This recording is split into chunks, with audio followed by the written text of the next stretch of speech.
Hello everyone, welcome to my channel. So today we will learn biology chapter name The Invisible Living Wall Beyond Our Naked Eye. So this is the biology first chapter. Before we start the chapter, we should know about the chapter name. So this chapter name means the invisible living wall. Invisible means things which we cannot see, those who are not visible to our naked eyes. This is what this chapter name means. So now let's start the chapter. The human eye can only see objects that are above a certain size. For a long time many tiny things around us remained unknown. This means that only objects which we human only I can only see objects that are above a certain size. Means a particular size तक ही हमारे human आई देख सकता है.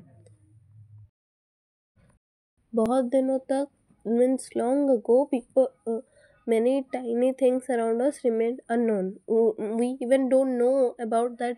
Some many tiny things also exist that we even don't know. For a long time this happens. Then during that time some people discovered a curved piece of glass which could make small things look bigger. Means बहुत पहले जब उन्हें कि एक ऐसे छोटी छोटी चीज़ exist भी करते हैं, इनके बारे में उन्हें पता नहीं था. So they a curved piece of glass. मतलब उन्हें छोटे छोटे चीज़ दिखते नहीं थे और उन्हें पता भी नहीं था कि ऐसे कुछ चीज़ होते भी हैं. तो उसके बाद बहुत बहुत दिनों के बाद उन्हें पता चला and they discovered a curved piece of glass. उन्होंने एक कर्व्ड ग्लास लिया, जो एक टूटा फूटा पीस होता है ग्लास का, वो कर्व्ड लेकिन था वो ग्लास पीस. उसको लिया और वो क्या करता ना, could make small things look bigger. वो कांच का जो टुकड़ा, वो आप कोई भी स्मॉल चीज़ देखो, it makes the small things look bigger. उसे ज़्यादा बड़ा दिखाता था. मीन्स अगर वो छोटा है, अगर उस कर्व पीस से हम देखेंगे तो वो बड़ा दिखेगा. Usually we say that it lens. Then the piece of glass was shaped like a lentil seeds.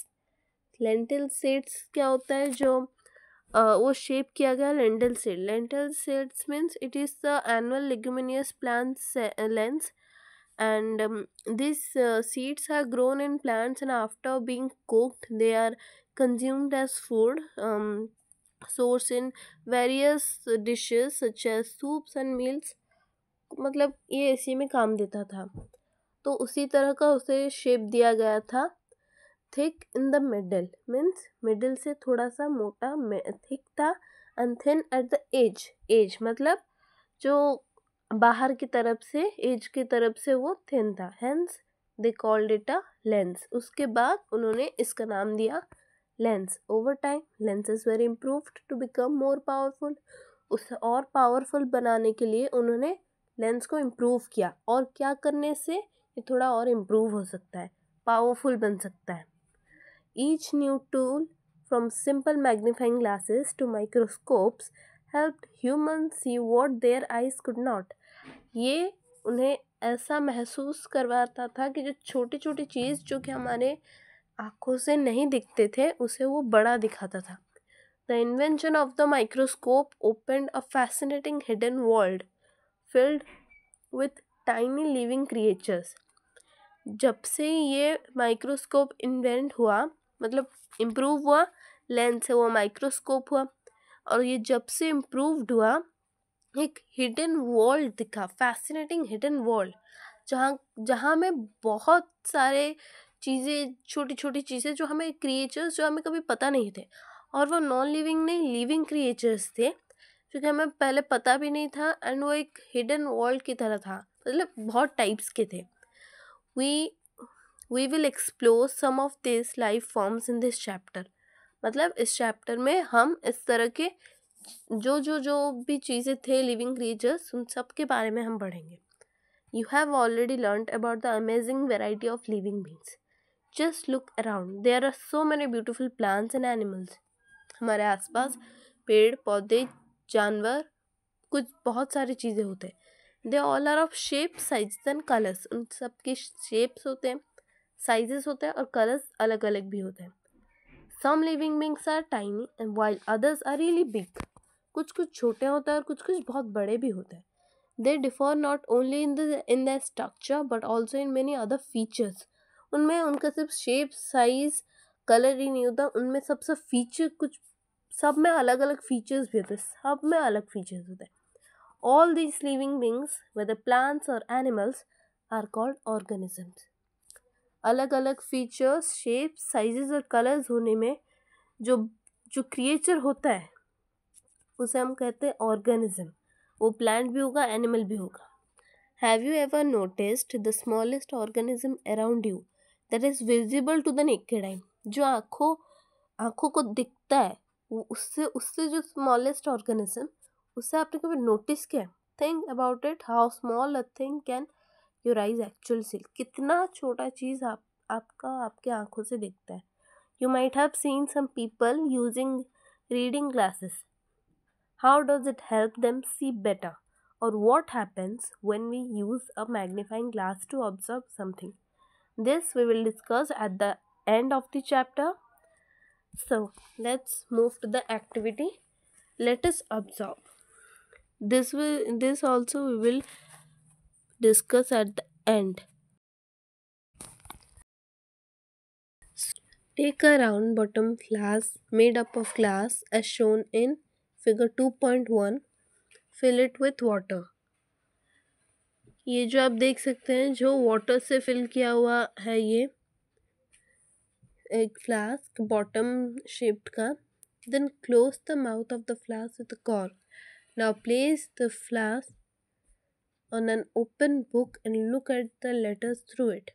Do you notice something interesting?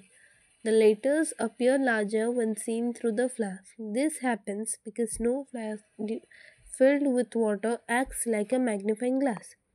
Now use a real magnifying glass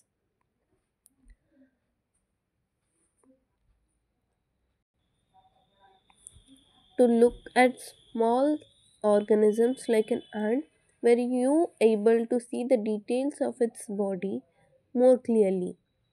and के भी साथ हम मैग्नीफाइंग ग्लास लेके देख सकते हैं उसके जो छोटे छोटे पार्ट्स होते हैं बॉडी वो भी हमें दिखेगा. For a long time people were curious to explore the tiny organisms around them. बहुत पहले वो देखना चाहते थे कि उनके आसपास कितने छोटी छोटी चीज़ें हैं. वो उन्हें बहुत क्यूरियस थे. उनके मन में क्यूरोसिटी पैदा होता था, जानने की उत्साह पैदा होता था कि वो कैसे दिखते हैं. उनके बारे में भी जानना था उन्हें. But they could not see them with the naked eyes. उन्हें उनकी खाली आँखों से उन्हें वो नहीं दिखता था. So how did we finally discover the invisible world? तो उन्होंने invisible world discover.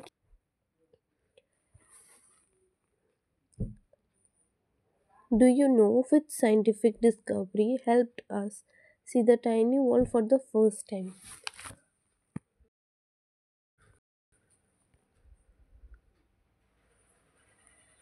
So here,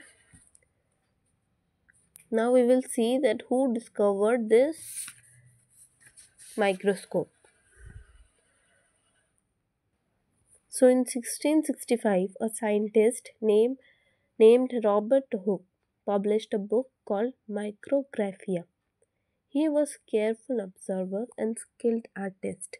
In this book, he showed detailed drawings of teeny things and that people had never seen before. Things we saw using a tool we now call a microscope. So it means that in 1665 में एक scientist थे Robert Hooke. उनका नाम Robert Hooke था. उन्होंने एक book publish किया. उस बुक का नाम था Micrographia. So he was a careful observer. वो सारी चीज़ों को बहुत अच्छे से केयरफुली ऑब्जर्व करते थे। एंड स्किल्ड आर्टिस्ट भी थे, वो एक स्किल्ड आर्टिस्ट भी थे। Then in this book he showed detailed drawings of tiny things that people had never seen before। मतलब इस बुक में वो ऐसे छोटे छोटे चीज़ों के ड्राइंग्स डिटेल से भरे हुए बनाते थे जो उस टाइम के पीपल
हाँ, तो रॉबर्ट हुक तो उन्होंने सिर्फ ड्राइंग बनाया था।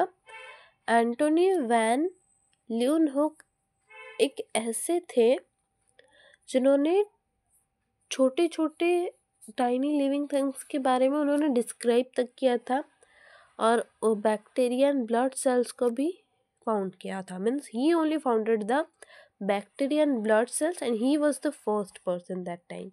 Because of this he is known as the father of microbiology. बस इसी रीज़न के वजह से उन्हें फादर ऑफ माइक्रोबायोलॉजी भी कहा गया था। लेकिन यहाँ पे जो रॉबर्ट हुक थे वो थे उनके फाउंडर एंड माइक्रोबायोलॉजी के जो फादर बने वो थे एंटोनी वैन ल्यूवेनहॉक। वो एक डच साइंटिस्ट थे। So now we will read about the what is a cell. All living beings are made up of cells. सारे जो लिविंग बींग्स है वो सब सेल से ही बने हुए हैं। You might wonder what cells actually look like. कभी ये क्यूरोसिटी मन में आया होगा कि एक्चुअली सेल्स दिखते कैसे हैं। Let us take a closer look at the basic structure of a cell using a microscope. आप माइक्रोस्कोप से सेल को देख सकते हैं। देन ये activity 2.2, let us study a cell. Take an onion bulb from your kitchen और garden and wash it thoroughly with water. कोई भी अनियन बल्ब लीजिए आपके किचन या गार्डन से, उसे अच्छे से मतलब वॉश करिएगा। Cut the onion bulb vertically into pieces. Vertically काट कर पीसेस कर देने हैं उनके। Take one piece of onion and pull out the thin onion and pull out the thin means जो ट्रांसपेरेंट लेयर नहीं होता है अनियन का, उसे आपको निकाल देना है from its inner surface with the help of forceps. Forceps से आपको इनर वाला जो सरफेस होता है उससे आपको निकाल देना है वो थिन वाला पार्ट, ट्रांसपेरेंट लेयर जो होता है। This layer is called the onion पील। तो जो उस फोर्सेप्स के हेल्प से जो लेयर हटा दिया गया उसे अनियन पील कहते हैं। Next, place the peel in a petri dish containing a few drops of saffron red color stain for 30 seconds। 30 seconds के लिए उस saffron को रखना है।